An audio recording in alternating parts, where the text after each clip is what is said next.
Assalamualaikum warahmatullahi wabarakatuh. Tabi pun, kami dari kelompok 5 yang beranggotakan Amelia Ningtyas, Freddy Prabowo, Gita Indah Mustika, Leni Yuspita, dan Wika Orin Seriali Yusani.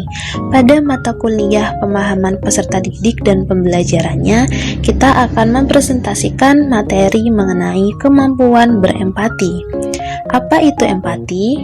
Empati adalah proses psikologis yang memungkinkan individu untuk memahami, memperkirakan perilaku seseorang, dan merasakan emosi yang dipicu oleh emosi mereka. Individu seolah-olah menjadi orang lain hingga mampu memahami keadaan emosional berdasarkan sudut pandang individu lain. Materi selanjutnya adalah ciri-ciri empati. Menurut Goleman, ciri-ciri empati dibagi menjadi 5, diantaranya sebagai berikut. Yang pertama, ikut merasakan, kemampuan untuk mengetahui bagaimana perasaan yang dialami oleh orang lain. Yang kedua, dibangun berdasarkan kesadaran diri, mampu membedakan antara apa yang dikatakan atau dilakukan oleh orang lain dengan reaksi dan penilaian dari individu itu sendiri. Yang ketiga, peka terhadap bahasa isyarat. Emosi lebih sering diungkapkan individu melalui bahasa isyarat atau nonverbal. Yang keempat, mengambil peran.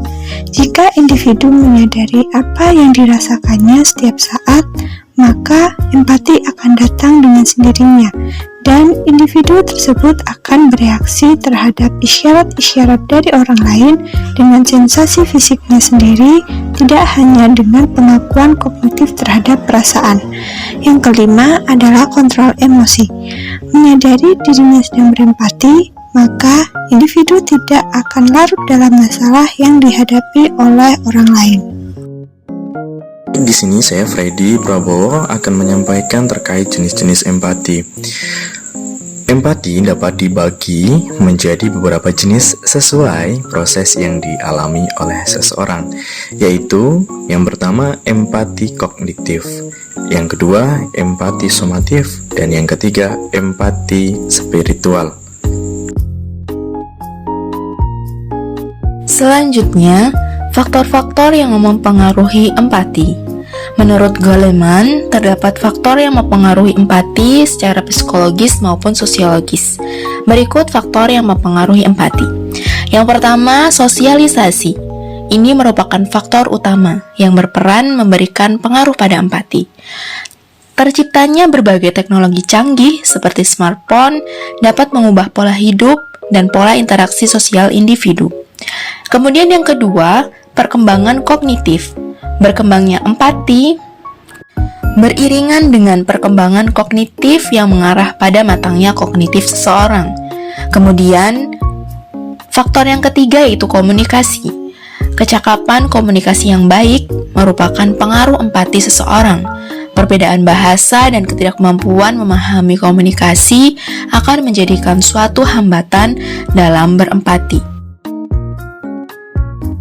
Selanjutnya yaitu contoh konkret empati dalam pembelajaran IPAS di sekolah. Salah satu contoh konkret dari empati yaitu menunjukkan pemahaman terhadap pemanfaatan sumber daya alam. Jika siswa sudah merasakan empati, maka ia dapat menunjukkan empati tersebut terhadap pemanfaatan sumber daya alam yang diajarkan dalam pelajaran IPAS. Misalnya, setelah mempelajari tentang pentingnya pemanfaatan sumber daya alam bagi kehidupan manusia, maka siswa dapat menjaga dan merawat serta melestarikan sumber daya alam agar bisa dimanfaatkan dalam kehidupan sehari-hari secara terus-menerus. Adapun dalam bentuknya, sumber daya alam dapat berupa benda mati maupun makhluk hidup. Untuk pemanfaatannya, ada yang langsung memanfaatkan sumber daya alam dan ada pula yang masih harus diolah agar dapat dimanfaatkan. Berdasarkan keberadaan dan kelestariannya, sumber daya alam dibedakan menjadi 2, yaitu sumber daya alam yang dapat diperbaharui dan sumber daya alam yang tidak dapat diperbaharui. Cukup sekian presentasi dari kami, kurang dan lebihnya kami mohon maaf. Wassalamualaikum warahmatullahi wabarakatuh.